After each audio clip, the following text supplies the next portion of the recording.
Hi friends, आपण मैंने समस्ते निश्चित भाव में पीएम किसान सम्मान योजना विषय जानी। पीएम किसान सम्मान योजना एमती एक योजना, यही योजना जो चाषी मैंने चाहिए से मैंने आवेदन करें एवं से 2000 टंका नहीं पारे।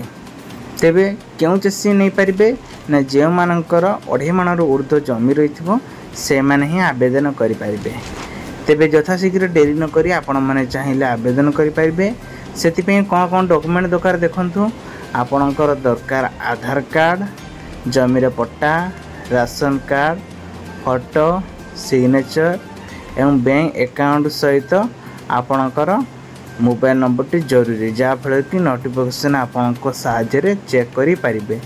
तेबे यह सत्वे केंद्र सरकार जो घोषणा कर 17तम किस्ती की नहीं, तेबे 17तम किस्ती 2000 टंका लेखा मिल। तेरे 17तम किस्ती 2000 टंका केबे मिल, क्यों चाषी मिल ना जो चाषी मैंने 2000 टंका पाइबा चाहते से माने करिथिबा दरकार केवाईसी। जदि केवाईसी करचंती ताले से ही चाषी मानकु 2000 टंका लेखा मिल बोलिकी घोषणा करा जायछि। तेबे आपण जदि चेक करिया पई चाहते ताले ऑफिशियल साइट की जाई मध्य चेक करि पारिबे, जार वेबसाइट रही pmkisan.in। यही वेबसाइट को जाइए आपण माने विजिट करंतु। विजिट करिए आपण माने चेक कर पारिबे, पीएम किसान स्टेटस मते चेक कर पारिबे एवं जो जो आपण सब देखिया पई चाहउछन्ती डॉक्यूमेंट ताहा मते आपण माने चेक कर पारिबे।